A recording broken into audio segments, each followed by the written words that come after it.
Here's a day in my life as a content operations manager for ByteDance Philippines. Pumasok ako sa office at 10 a.m. just in time for lunch. Wow, lunch agad talaga. Paprika rice, Thai pork, Thai beef, Thai fish, and Thai veggies. Garlic soup, fruits.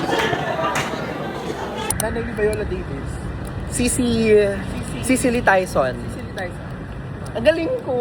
Come on. Ano siya? Hello. Every after lunch, naging tradisyon na ng team namin na maglakad-lakad around BGC para mahughog yung kinain namin. Then feel nothing at all. Walking daw, pero nasa SM, nasa mall.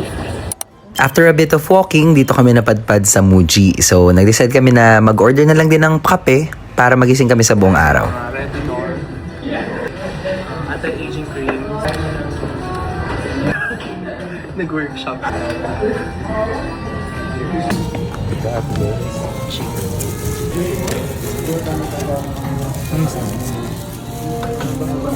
Followers mo.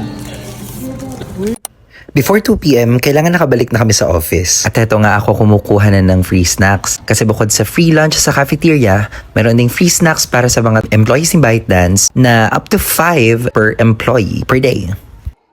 Kunyari lang ako nag-work kasi nakalimutan ko mag-shoot kanina. So, pinifilm ko yung B-roll ko na nag-work ako kunyari. Received a gift from CapCut Global Team. So, tingnan natin kung ano to. I think this is the New Year gift. Last year toy film camera. This here, it's Lego. And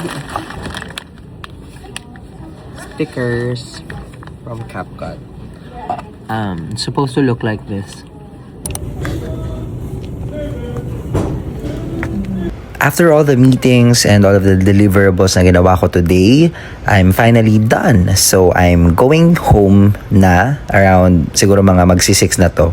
Usually, di talaga ako inaabot ng 6 p.m. sa office, but Wednesdays are quite busy for me. So, let me know if you want more I Don't Wanna Work vlogs in the future. Just put them in the comments. And thank you so much kung umabot ka dito. Bye-bye!